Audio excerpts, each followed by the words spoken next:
La silla de madera estaba fría mientras me sentaba en ella con las manos entrelazadas en mi regazo, como una buena y sumisa esposa. Él se sentaba frente a mí en la mesa de su abogado, con un traje caro perfectamente planchado y una sonrisa amplia y segura. Parecía que ya había ganado. Quizás pensaba que así era. No volverás a tocar mi dinero en tu vida, susurró lo suficientemente alto como para que su abogado lo oyera. Su voz tenía el mismo tono que usaba cuando me decía que no podía ir de compras sin preguntarle primero, o cuando me explicaba por qué ya no necesitaba mi propia tarjeta de crédito. Parecía tan orgulloso como un cazador que acaba de abatir a la presa más grande de su vida. Adriana estaba sentada en el banco del público detrás de él, con sus dedos perfectamente cuidados apoyados en su bolso de diseñador. Se inclinó ligeramente hacia adelante, y sus labios rojos se curvaron en una sonrisa que me revolvió el estómago. Así es, cariño, dijo en voz baja, con un tono que destilaba una falsa dulzura. Lo llamaba cariño de la misma manera que yo lo hacía cuando pensaba que nuestro matrimonio significaba algo, cuando creía que el hombre con el que me casé realmente existía. Isabel, la madre de Javier, se sentaba junto a Adriana como si fueran viejas amigas planeando una merienda. Su pelo canoso estaba recogido en un moño apretado, y sus fríos ojos azules me miraban como si yo fuera algo sucio que acababa de pisar. Nunca le caí bien. No desde el día en que Javier me llevó a casa hace 8 años. Nunca fue lo suficientemente buena para su precioso hijo, decía siempre. No era lo suficientemente rica, no tenía suficiente clase. No era digna del apellido Montenegro. No se merece ni un céntimo, dijo Isabel, y su voz resonó en la silenciosa sala del tribunal. Sonrió al decirlo. La misma sonrisa que me dedicaba cada Navidad al entregarme una tarjeta regalo del Corte Inglés, mientras que Adriana le regalaba joyas preciosas. Incluso antes de su traición, Isabel ya estaba planeando a mi sucesora. Mi abogado, el señor Ruiz, estaba sentado a mi lado, revisando nerviosamente sus papeles. Parecía saber que estábamos a punto de perderlo todo. El equipo legal de Javier estaba compuesto por 3 abogados del bufete más caro de Madrid. Llevaban carpetas llenas de documentos destinados a demostrar que yo nunca había trabajado, que no tenía cualificaciones y que no merecía nada más que una pensión alimenticia básica. Me presentaban como una cazafortunas que había atrapado a su pobre e inocente cliente. La jueza Torres, una mujer de unos 50 años con una mirada penetrante y cabello entrecano, había estado escuchando sus argumentos toda la mañana. Tenía fama de ser estricta pero justa. Rara vez sonreía y no parecía impresionada por los trajes caros ni por los abogados de renombre. Pero incluso ella parecía inclinada a fallar a favor de Javier. Su señoría, dijo el abogado principal de Javier, levantándose con una gruesa carpeta en las manos. Mi cliente ha sido más que generoso. La señora García no tiene experiencia profesional, ni educación más allá del bachillerato, ni patrimonio propio. Durante años ha vivido cómodamente sin hacer ninguna contribución a los ingresos del hogar. Una modesta asignación mensual es más que justa. Me dieron ganas de reír. Sin experiencia profesional, gestionaba toda la agenda social de Javier. Organizaba sus cenas de negocios y me encargaba de toda la administración del hogar que hacía que su vida transcurriera sin problemas. Sin educación, tenía una licenciatura en marketing que nunca pude usar porque Javier me convenció de que no necesitaba trabajar. Sin patrimonio, eso era porque cada vez que intentaba ahorrar dinero o abrir mi propia cuenta, Javier encontraba una razón por la que no podía hacerlo. Pero me quedé sentada en silencio, interpretando el papel que todos esperaban de mí, la esposa débil e indefensa que no entendía de dinero, de negocios, ni de cómo funcionaba el mundo real. Había interpretado ese papel durante tanto tiempo, que a veces casi me lo creía yo misma. Javier se giró para mirarme, sus ojos oscuros llenos de satisfacción. Creía que me había roto por completo. Durante los últimos 6 meses, desde que descubrí su aventura, se había estado preparando para este momento, moviendo dinero, ocultando activos y asegurándose de que todo pareciera que le pertenecía solo a él. Pensó que yo era demasiado estúpida para darme cuenta, demasiado asustada para luchar. El señor Ruiz se levantó lentamente, como si caminara hacia su propia ejecución. Su señoría, tengo una última prueba que presentar en nombre de mi clienta. Su voz temblaba ligeramente mientras buscaba en su maletín y sacaba un sobre blanco. La señora García ha preparado una carta para que el tribunal la considere. El abogado de Javier pareció desconcertado. No se les había informado de ninguna carta. Javier frunció el ceño, su sonrisa de confianza se desvaneció un poco. Adriana se movió en su asiento. Su postura perfecta se volvió un poco menos perfecta. Los fríos ojos de Isabel se entrecerraron mientras observaba al señor Ruiz acercarse al estrado de la jueza. La jueza Torres tomó el sobre y lo abrió con cuidado. La sala estaba tan silenciosa que podía oír el crujido del papel mientras desplegaba la carta. Sus ojos recorrieron la página leyendo en silencio. Al principio su expresión no cambió. Luego, lentamente, sus cejas comenzaron a arquearse. Leyó durante lo que pareció una eternidad. Los abogados de Javier empezaron a susurrar entre ellos.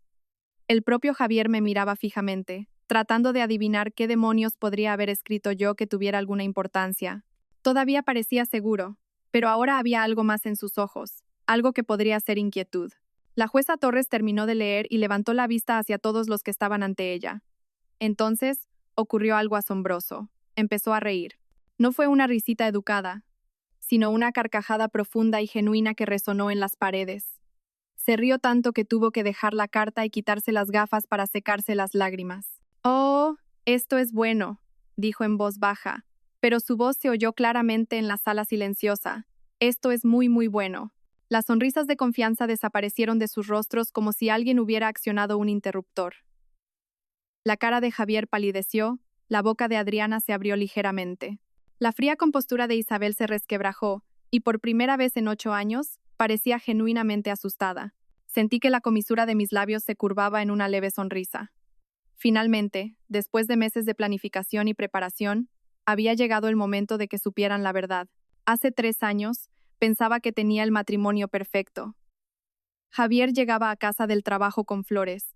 Me besaba en la puerta y me decía la suerte que tenía de tenerme.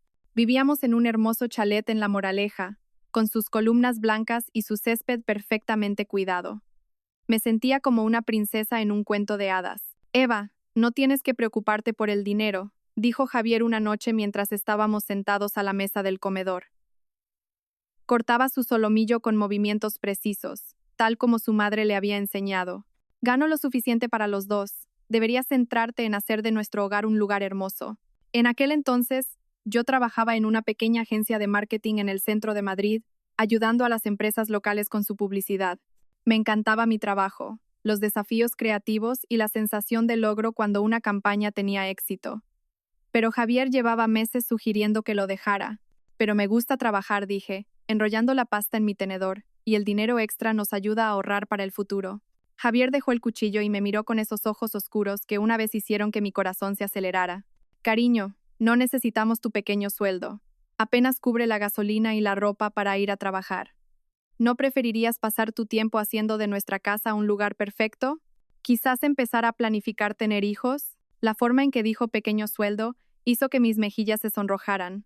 Ganaba un salario decente, suficiente para pagar la compra y las facturas. Pero cuando miré alrededor de nuestro caro comedor, con su lámpara de araña de cristal y sus muebles importados, me sentí pequeña.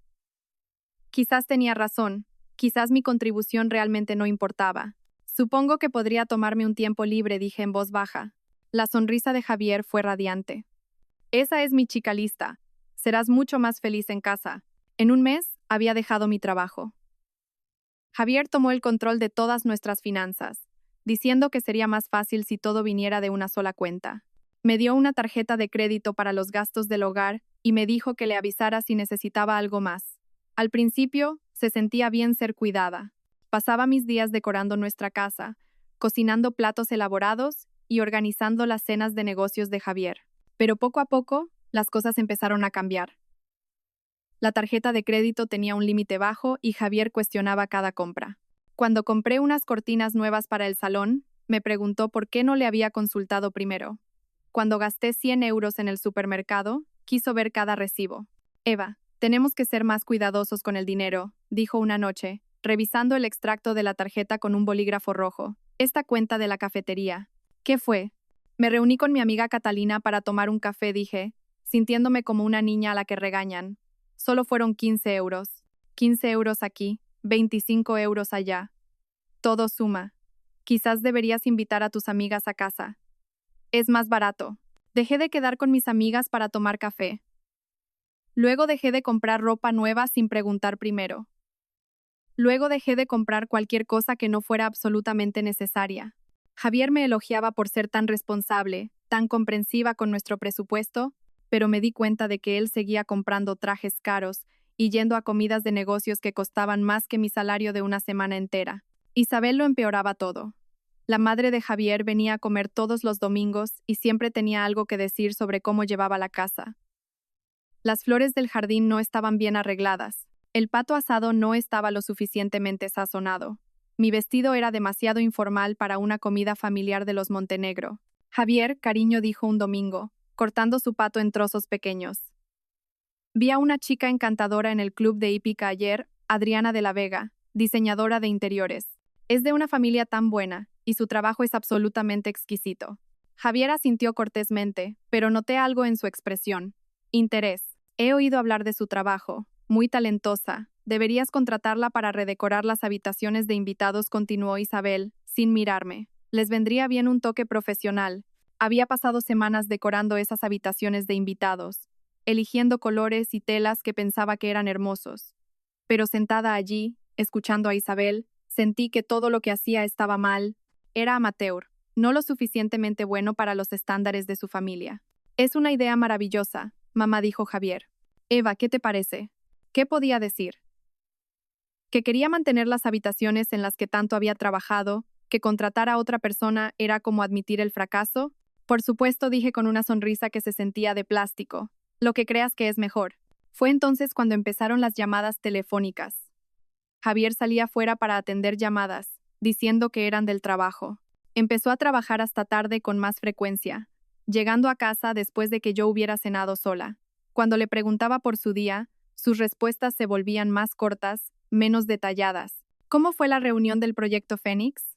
Le pregunté una noche mientras se aflojaba la corbata. Bien, dijo, sin mirarme. Lo de siempre, los requisitos del cliente. Pero yo había visto su agenda esa mañana cuando la dejó en la encimera de la cocina. No había ninguna reunión programada para el proyecto Fénix. Había una nota, Ave 19, con el nombre de un restaurante que no reconocía. Empecé a prestar atención a cosas que antes había ignorado.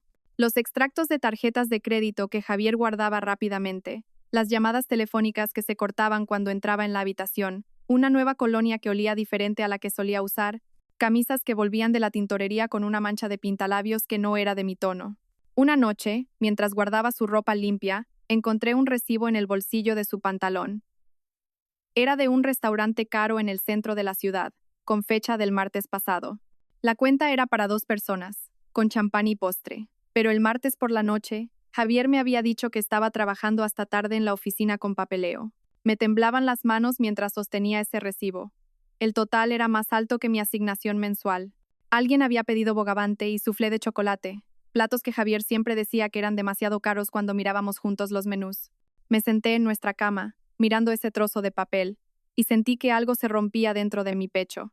No se trataba del dinero, ni del estrés laboral, ni de la presión familiar. Se trataba de las mentiras. Se trataba de que Javier estaba viviendo una vida completamente diferente cuando yo no estaba cerca.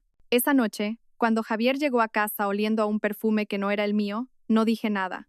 Sonreí y le pregunté por su día, y él me contó reuniones que ahora sabía que no habían ocurrido. Asentí, le serví la cena y fingí que todo estaba bien, pero por dentro ya estaba empezando a planificar. A la mañana siguiente, esperé a que Javier se fuera a trabajar antes de vestirme. En lugar de mi rutina habitual de limpieza y organización, me puse unos vaqueros oscuros y una gorra de béisbol. Me sentía como una espía en una película, solo que esta era mi vida real desmoronándose. Conduje hasta el edificio de oficinas de Javier en el Paseo de la Castellana y aparqué al otro lado de la calle, donde podía ver la entrada. Mi corazón latía tan fuerte que pensé que iba a explotar. ¿Qué estoy haciendo siguiendo a mi propio marido como una loca? Pero necesitaba saber la verdad. A las 11:30, Javier salió del edificio. No estaba solo. A su lado caminaba una mujer de largo cabello rubio con un abrigo rojo. Era hermosa de una manera que me revolvía el estómago. Alta, elegante, con una postura perfecta y ropa cara. Todo lo que yo no era. Se subieron juntos al coche de Javier riéndose de algo. La mujer le puso una mano en el brazo mientras hablaban, y Javier le sonrió de la forma en que solía sonreírme a mí. Lo seguí por las calles de la ciudad, manteniéndome lo suficientemente lejos para que no me vieran. Fueron a un restaurante elegante en el barrio de Salamanca, el mismo al que Javier me había llevado por nuestro aniversario 2 años antes. El mismo restaurante donde me había dicho que ya no podíamos permitirnos comer porque necesitábamos ahorrar. Observé por la ventana cómo se sentaban en una mesa en la esquina, tomados de la mano sobre el mantel blanco. Esa mujer tenía que ser Adriana de la Vega, la diseñadora de interiores que Isabel había mencionado. De cerca era aún más impresionante, con un maquillaje perfecto y joyas que probablemente costaban más que mi coche. Le tocó la cara a Javier con ternura, y él tomó su mano y la besó. Sentí como si alguien me estuviera apretando el pecho con ambas manos. Me quedé en el coche durante 2 horas, viéndolos comer, reír y actuar como una pareja enamorada. Cuando finalmente salieron, Javier la acompañó hasta un BMW plateado aparcado cerca. La besó de despedida. No fue un beso rápido, sino un beso de verdad. Uno que duró lo suficiente como para que tuviera que apartar la vista. Esa tarde, Javier llegó a casa a la hora de siempre con una historia sobre una reunión difícil con un cliente. Se quejó de lo aburrido que había sido su día, de cuánto deseaba haberlo pasado conmigo. Asentí, sonreí y le serví la cena que de alguna manera había logrado cocinar mientras mi mundo se derrumbaba. ¿Y tu día, cariño?, preguntó, cortando su pollo como si nada hubiera pasado. Tranquilo, dije. Reorganicé los armarios y leí un poco. Esa es mi buena chica, dijo, extendiendo la mano para darme una palmadita. Siempre ocupada. Quería gritar, quería estrellar mi plato contra la pared y exigirle que me dijera quién era Adriana y cuánto tiempo llevaba ocurriendo. Pero en lugar de eso, le apreté la mano y le pregunté si quería postre. Durante las siguientes semanas, me convertí en una experta en seguirlos. Aprendí su rutina: almuerzos los martes y jueves, reuniones por la tarde que en realidad eran cenas los viernes, escapadas de fin de semana que Javier me decía que eran conferencias de negocios. Iban a galerías de arte, a catas de vino y a boutiques caras donde Adriana se probaba ropa que costaba más de lo que yo gastaba en 3 meses. Javier le compraba joyas, flores y bolsos de diseñador. Pagaba todo con tarjetas de crédito que yo nunca había visto. Lo peor era ver lo feliz que parecía con ella. Se reía más en una tarde con Adriana de lo que se había reído conmigo en el último año. Le abría la puerta, le acercaba la silla y la miraba como si fuera la persona más fascinante del mundo. Todas las cosas que solía hacer por mí cuando nuestro matrimonio era real. Un sábado, lo seguí hasta el club de hípica en Puerta de Hierro, donde Isabel era socia. Aparqué fuera y observé a través de la valla cómo jugaban al tenis juntos. Isabel también estaba allí. Estaba sentada en una mesa en la terraza, aplaudiendo cuando Adriana anotaba un punto. Después del partido, los 3 se sentaron a tomar algo. Isabel estaba animada de una manera que nunca la había visto, riendo y gesticulando mientras hablaba con Adriana. Tocó el brazo de Adriana con un gesto afectuoso y asentía con aprobación a todo lo que decía.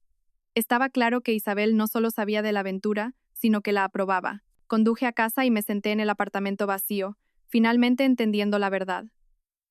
No se trataba solo de que Javier tuviera una aventura. Se trataba de un reemplazo total. Isabel había encontrado a alguien que consideraba digna de su hijo, y todos estaban trabajando juntos para deshacerse de mí. Esa noche, Javier llegó a casa con arañazos en los brazos del partido de tenis. Cuando le pregunté por ellos, dijo que había estado moviendo cajas en el trabajo y se había enganchado el brazo con un clavo. Otra mentira, dicha con tanta facilidad que me pregunté cuántas otras me había creído a lo largo de los años. Javier, dije con cuidado. Tu madre volvió a mencionar a esa diseñadora de interiores en la cena de la semana pasada, Adriana de la Vega. ¿Has pensado en contratarla? Su rostro no cambió, pero noté una breve pausa antes de responder. Ah, sí. Lo estuve mirando, pero es muy cara. Quizás el año que viene, cuando el negocio vaya mejor. Debe ser muy talentosa para cobrar tanto. Supongo. No la he conocido en persona. Mentira tras mentira, tras mentira. Asentí, sonreí y fingí creerle, pero por dentro estaba tomando notas. Cada historia falsa, cada excusa inventada, cada vez que me miraba a los ojos y mentía sobre dónde había estado y con quién. Después de 2 meses de mi investigación, me di cuenta de algo que lo cambió todo. Javier no solo estaba teniendo una aventura y planeando dejarme por Adriana, quería asegurarse de que no obtuviera nada en el divorcio. Todas esas conversaciones sobre dinero, todas las restricciones a mis gastos, todas las formas en que me había hecho financieramente dependiente, todo era parte de un plan. Iba a divorciarse de mí y afirmar que no había hecho ninguna contribución a nuestro matrimonio. Se quedaría con la casa, los coches, las inversiones, todo. Yo me quedaría sin nada mientras él comenzaba una nueva vida con Adriana y la bendición de su madre. Pero Javier cometió un error crucial. Pensó que yo era demasiado débil y demasiado estúpida para luchar.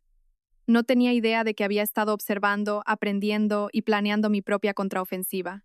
Sentada en nuestro dormitorio esa noche, escuchándolo dormir plácidamente a mi lado, tomé una decisión. Si Javier quería jugar al juego del dinero y las mentiras, yo iba a aprender a jugar mejor que él. A la mañana siguiente, esperé a que Javier se fuera a una reunión con un cliente, que sabía que en realidad era un almuerzo con Adriana. Entonces hice algo que nunca había hecho antes. Entré en su despacho en casa y empecé a revisar sus archivos. El despacho de Javier era su santuario, la única habitación de la casa que yo no debía limpiar u organizar. La cerraba con llave cuando no estaba, pero le había visto esconder la llave de repuesto debajo de una lámpara en su escritorio meses atrás. Mis manos temblaban mientras giraba la llave y entraba. El despacho estaba impecable y organizado, con archivadores a lo largo de una pared y un gran escritorio cubierto de papeles. No sabía lo que estaba buscando, pero sabía que tenía que empezar por alguna parte. Empecé por los cajones del escritorio, revisando cuidadosamente las carpetas y documentos. La mayoría eran asuntos de negocios aburridos que no entendía. Contratos para proyectos de construcción, cartas de clientes, facturas de materiales, pero en el cajón inferior encontré algo interesante. Una carpeta etiquetada como cuentas personales. Contenía extractos bancarios que nunca había visto. Javier tenía 3 cuentas bancarias diferentes de las que yo no sabía nada. Los extractos mostraban enormes sumas de dinero entrando y saliendo, mucho más de lo que pensaba que su negocio generaba.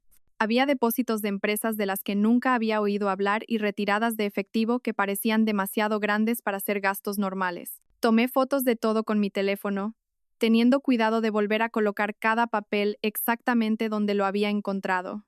Mi corazón latía tan rápido que me sentía mareada, pero seguía adelante. Si Javier me estaba ocultando dinero, necesitaba saber cuánto y dónde. En el archivador encontré más sorpresas. Había documentos de una sociedad llamada Montenegro Holdings, SL, de la que Javier nunca había hablado. Según los papeles, esta empresa era propietaria de varias propiedades en la ciudad, propiedades que Javier me había dicho que pertenecían a sus clientes. Una carpeta contenía recibos de compras caras que no reconocía. Un reloj de 5.000 euros. Unas vacaciones en las Maldivas a las que nunca habíamos ido. Joyas de tiendas en las que nunca había estado. Todas estas cosas se pagaban con dinero de cuentas cuya existencia desconocía.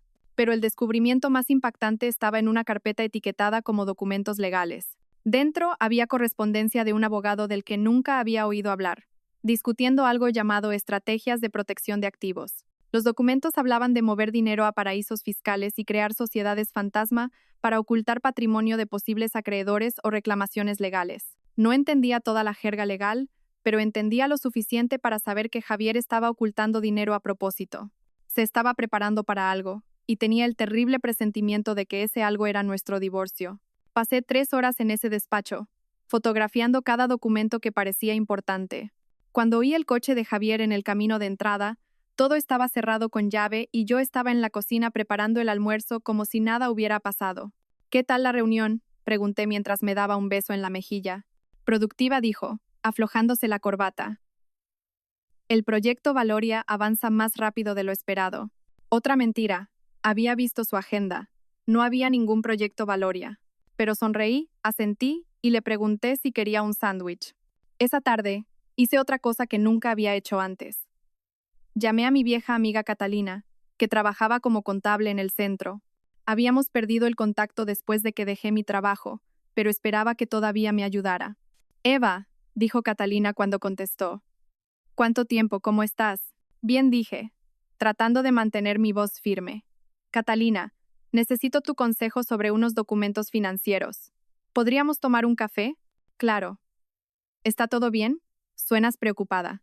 Te lo explicaré cuando nos veamos. Nos encontramos en una pequeña cafetería al otro lado de la ciudad, lejos de donde Javier pudiera ir. Catalina era la misma de siempre, con su pelo rojo rizado y su cálida sonrisa. Pero cuando le mostré las fotos en mi teléfono, su expresión se volvió seria. Eva, ¿de dónde has sacado estos documentos?, preguntó, desplazándose por las imágenes. Son los papeles de negocios de mi marido. Los encontré en su despacho. Catalina guardó silencio durante un largo rato, estudiando cada imagen con atención. Finalmente, me miró con preocupación en los ojos. Eva, algunas de estas transacciones parecen muy sospechosas. Esta sociedad fantasma, las cuentas en el extranjero, las retiradas de efectivo. Parece blanqueo de capitales. ¿Blanqueo de capitales? Repetí. ¿Qué significa eso? Significa coger dinero de actividades ilegales y hacerlo parecer legítimo pasándolo por diferentes cuentas y empresas. Es un delito muy grave. Se me encogió el estómago. ¿Estás segura? No soy una investigadora, pero he visto suficientes casos de fraude financiero para reconocer los patrones. Mira esto, dijo, señalando uno de los extractos bancarios. Tu marido está recibiendo grandes depósitos en efectivo de empresas que no parecen existir. Luego mueve ese dinero a través de varias cuentas diferentes antes de que termine en bancos de paraísos fiscales. Es un comportamiento clásico de blanqueo de dinero. Sentí que la habitación daba vueltas. ¿Qué hago? Necesitas hablar con alguien que se especialice en delitos de cuello blanco. Conozco a un comisario que trabaja en este tipo de casos. Se llama Comisario Falcón y es muy bueno en su trabajo. ¿Quieres que te dé su número? Asentí, incapaz de hablar. Catalina escribió los datos del comisario en una servilleta y me la entregó. Eva, ten mucho cuidado, dijo, extendiendo la mano sobre la mesa para apretar la mía. Si tu marido está involucrado en el blanqueo de capitales, podría ser peligroso. No dejes que sospeche que has descubierto algo. Volví a casa aturdida, con el número de teléfono del comisario quemándome en el bolsillo. Javier estaba en su despacho cuando regresé, probablemente transfiriendo más dinero ilegal mientras yo preparaba la cena. Cociné, limpié y actué con normalidad, pero por dentro estaba aterrorizada. Esa noche, mientras Javier dormía a mi lado, me quedé mirando el techo, tratando de procesar lo que había aprendido. Mi marido no solo me estaba engañando y planeando dejarme sin nada, era un criminal que usaba nuestro matrimonio como tapadera para sus actividades ilegales. Pero por primera vez en meses, sentí algo más que miedo y tristeza. Sentí rabia. Javier me había mentido sobre todo. Me había robado mi independencia y planeaba arruinar mi vida. Pero ahora, yo tenía la información que podía arruinar la suya. Mañana llamaré al comisario Falcón. Mañana empezaré a luchar. A la mañana siguiente, esperé a que Javier se fuera a trabajar antes de marcar el número del comisario Falcón. Me temblaban tanto las manos que tuve que intentarlo 3 veces antes de marcar todos los dígitos correctamente. Comisario Falcón, Brigada Central de Blanqueo de Capitales, respondió una voz profunda. Buenos días, dije, mi voz apenas un susurro. Me llamo Eva García. Catalina Ruiz me dio su número. Creo que mi marido podría estar haciendo algo ilegal con su dinero. Hubo una pausa. Señora García, ¿puede venir a la comisaría esta tarde? Me gustaría discutir esto en persona. 2 horas después, estaba sentada en un pequeño despacho en la comisaría, frente a un hombre de unos 40 años con ojos amables y cabello entrecano. El comisario Falcón tenía las fotos de mi teléfono extendidas sobre su escritorio, estudiándolas con expresión seria. Señora García, ¿cuánto tiempo lleva su marido involucrado en estas actividades financieras? Preguntó. No lo sé, admití. Acabo de encontrar estos documentos ayer. No tenía ni idea de que nada de esto existiera. El comisario Falcón asintió.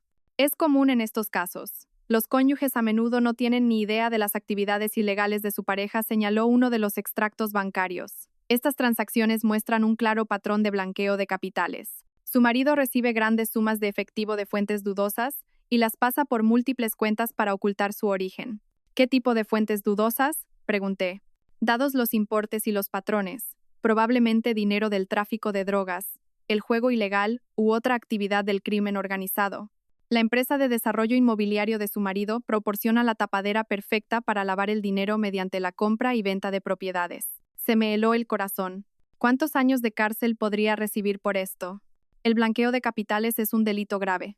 Dependiendo de las cantidades, podría enfrentarse a entre 10 y 15 años de prisión, más multas enormes y la confiscación de todos los activos adquiridos con dinero ilegal.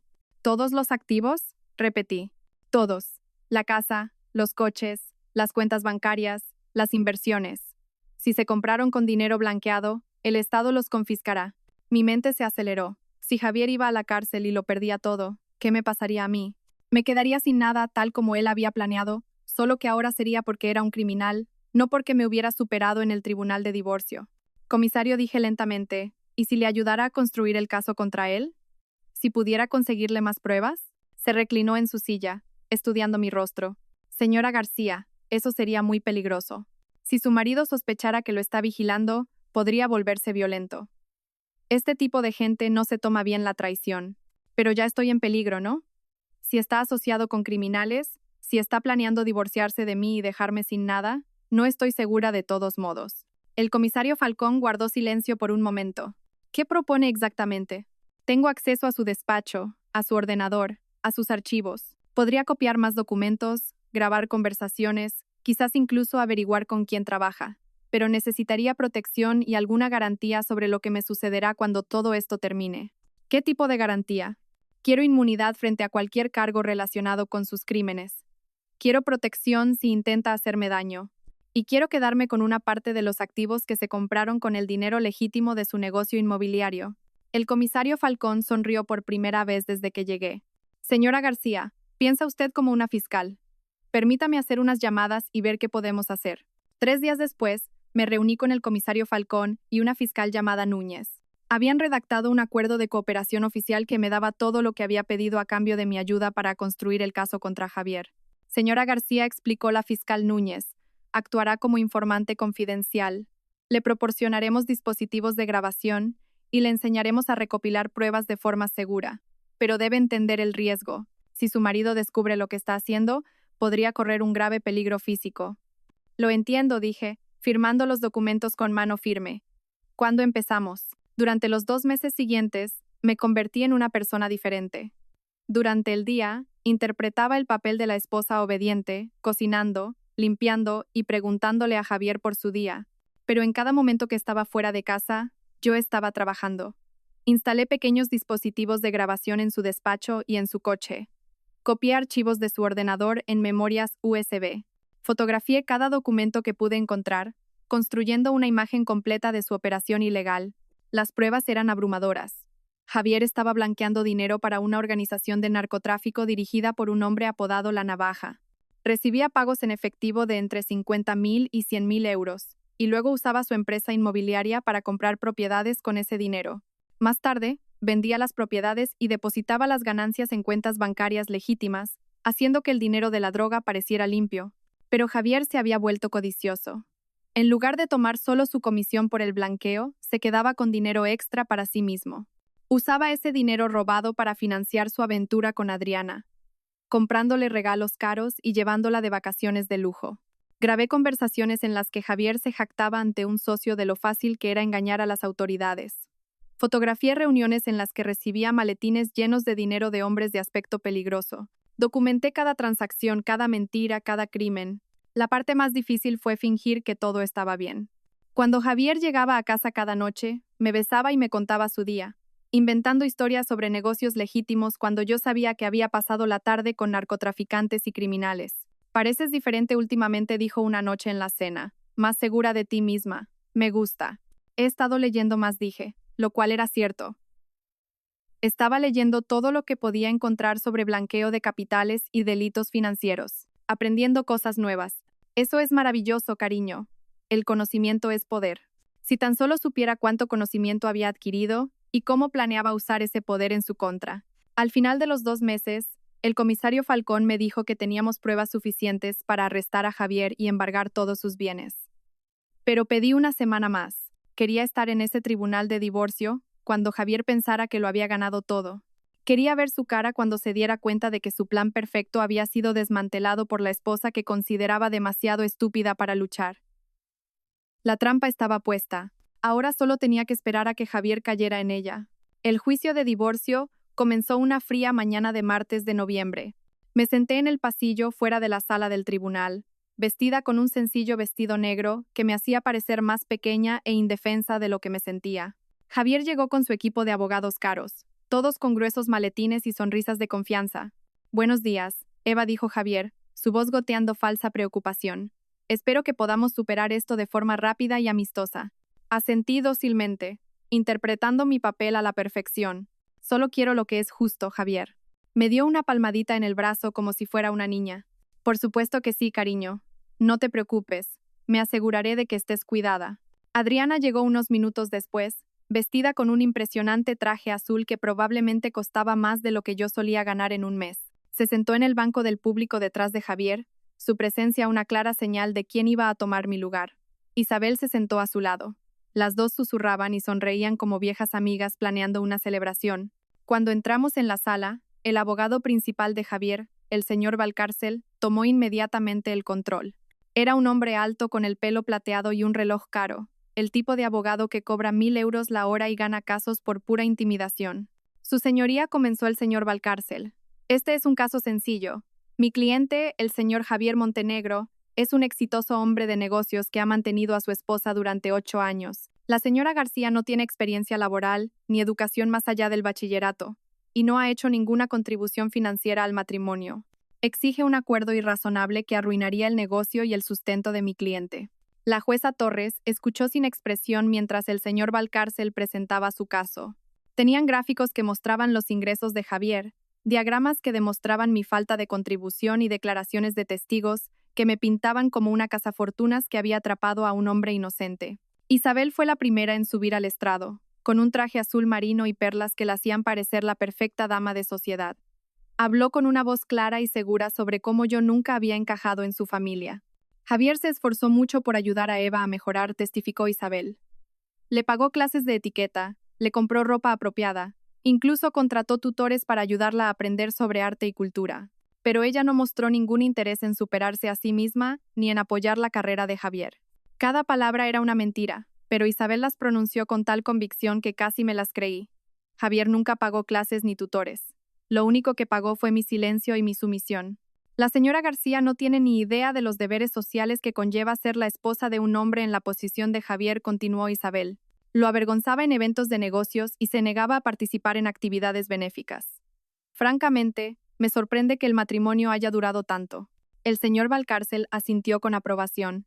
Gracias, señora Montenegro. No tengo más preguntas. Mi abogado, el señor Ruiz, se levantó para el contrainterrogatorio, pero parecía nervioso y poco preparado. Señora Montenegro, ¿no es cierto que su hijo controlaba todas las finanzas del matrimonio? Javier manejaba el dinero porque es bueno en finanzas, replicó Isabel suavemente.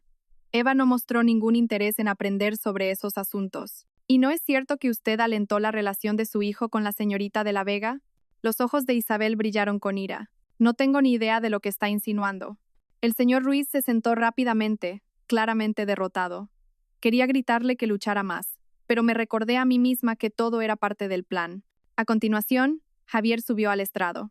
Se veía guapo y sincero con su traje oscuro, el consumado hombre de negocios que había sido aprovechado por su codiciosa esposa. Su señoría, dijo Javier, su voz llena de tristeza, amaba profundamente a Eva, pero nuestro matrimonio se volvió imposible.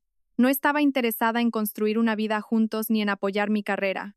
Gastaba dinero frívolamente y se negaba a asumir la responsabilidad de llevar la casa. Intenté ayudarla, pero parecía contenta de vivir a mi costa, sin aportar nada a cambio. El señor Valcárcel guió a Javier a través de un relato detallado de nuestro matrimonio que no se parecía en nada a la realidad. En la versión de Javier, yo era perezosa, egoísta y financieramente irresponsable. Él era el marido sufrido que había intentado todo para salvar nuestro matrimonio. Solo pido un acuerdo modesto que le permita a Eva empezar de nuevo, concluyó Javier. Una pequeña asignación mensual y quizás algo de formación profesional para ayudarla a ser autosuficiente. No le guardo rencor, pero no puedo seguir manteniendo a alguien que se niega a mantenerse a sí misma. El silencio se apoderó de la sala cuando Javier terminó. Incluso yo tenía que admitir que era convincente. Si no supiera la verdad sobre sus crímenes y sus aventuras, podría haberle creído. Adriana nunca testificó, pero su presencia en la sala lo decía todo. Se sentó detrás de Javier como una reina esperando tomar su trono, tocándole ocasionalmente el brazo o susurrándole palabras de aliento. Isabel le sonreía con clara aprobación. Cuando llegó mi turno de testificar, interpreté mi papel a la perfección. Hablé en voz baja sobre cómo había intentado ser una buena esposa, cómo había gestionado nuestro hogar y apoyado la carrera de Javier de maneras que no aparecían en los estados financieros, pero incluso para mis propios oídos, sonaba débil y poco convincente. El contrainterrogatorio del señor Valcárcel fue brutal. Me hizo admitir que no tenía ingresos, ni ahorros, ni habilidades laborales. Cuestionó cada gasto que había hecho, cada decisión que había tomado, hasta que me sentí como una criminal juzgada por el delito de ser financieramente dependiente. Al final del día, estaba claro que Javier había ganado. Sus abogados sonreían, Adriana estaba prácticamente radiante e Isabel parecía que ya estaba planeando la fiesta de bodas. Pero yo no estaba preocupada. Mañana, la jueza Torres leería mi carta, y todo cambiaría.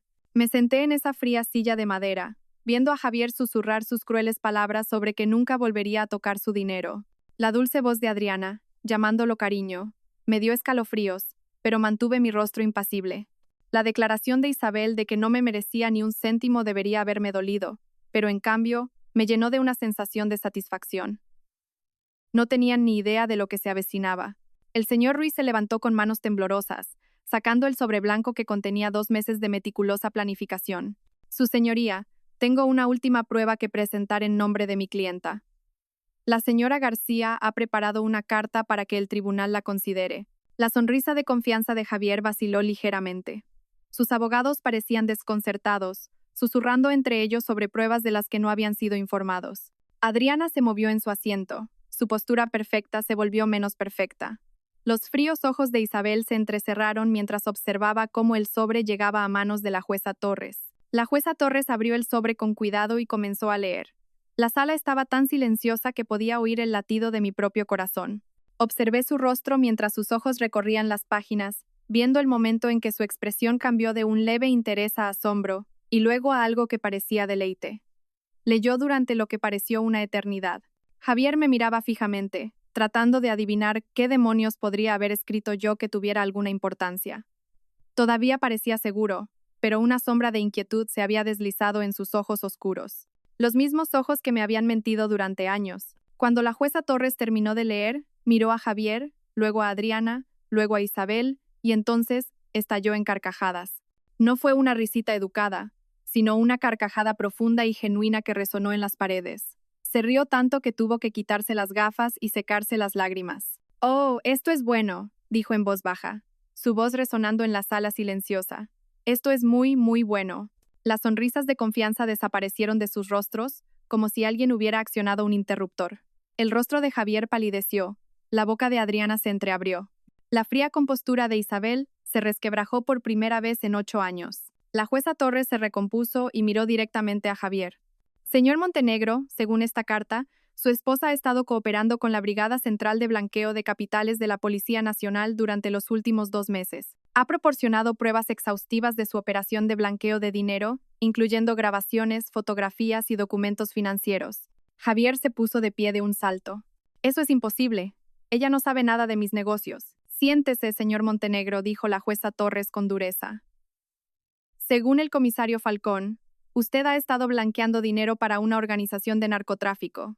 Ha estado malversando fondos de sus socios criminales y utilizando ese dinero para financiar una relación extramatrimonial».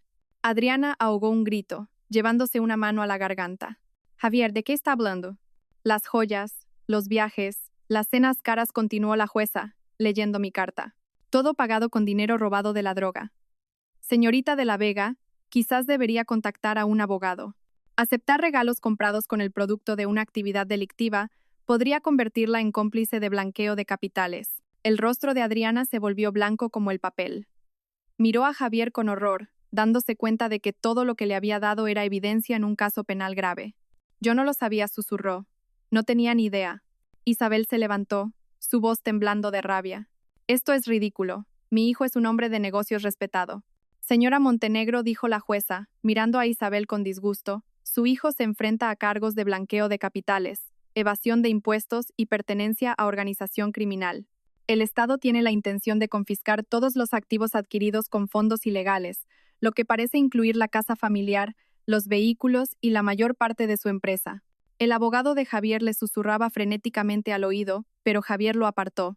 «Eva, no sabes lo que has hecho. Esa gente no perdona la traición. Te has puesto en peligro».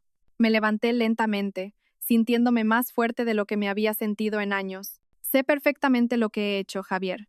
Sé que eres un criminal que usó nuestro matrimonio como tapadera para tus actividades ilegales. Sé que planeabas dejarme sin nada mientras empezabas una nueva vida con dinero robado. Y sé que me subestimaste por completo». La jueza Torres sonrió. «Señora García, como testigo protegida en una investigación oficial, tiene derecho a protección y compensación. La Fiscalía ha acordado permitirle quedarse con todos los activos que se puedan demostrar que fueron adquiridos con los ingresos legítimos de la empresa inmobiliaria del señor Montenegro». «¿Cuánto es eso?», preguntó Javier desesperadamente. «Según el análisis forense, aproximadamente el 40% de sus activos provienen de ingresos comerciales legítimos. La señora García recibirá esos activos, más una pensión compensatoria, más una recompensa del Estado por su cooperación en esta investigación. Javier se desplomó en su silla cuando la realidad finalmente lo golpeó. Lo había perdido todo: su negocio, su dinero, su libertad y su futuro con Adriana. Todo porque asumió que su esposa era demasiado débil y demasiado estúpida para luchar.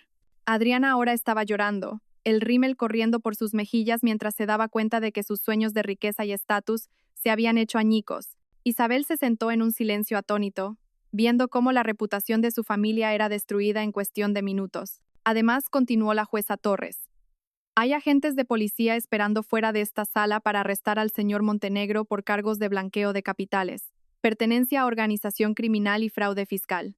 Este procedimiento de divorcio queda suspendido a la espera del resultado del proceso penal. Las puertas de la sala se abrieron y entró el comisario Falcón con otros 2 agentes. Javier me miró por última vez, su rostro una mezcla de rabia e incredulidad. No tienes ni idea de lo que has hecho, Eva. Sé exactamente lo que he hecho, dije con calma. He recuperado mi vida. Mientras los agentes esposaban a Javier y le leían sus derechos, sentí que un peso se levantaba de mis hombros, un peso que ni siquiera sabía que llevaba. Durante 8 años, había vivido una mentira, casada con un hombre que no me veía más que como una cómoda tapadera para sus crímenes. Adriana huyó de la sala, probablemente ya llamando a sus abogados para distanciarse de las actividades criminales de Javier. Isabel la siguió. Las 2 mujeres que habían planeado celebrar mi derrota ahora tenían que enfrentarse a su propia ruina. Salí de ese juzgado como una mujer libre, financieramente segura y emocionalmente liberada. Javier me había enseñado que el conocimiento es poder, pero nunca imaginó que yo usaría esa lección en su contra. La esposa débil e indefensa que él había creado se había ido para siempre. En su lugar había una mujer que había aprendido a luchar y que había ganado.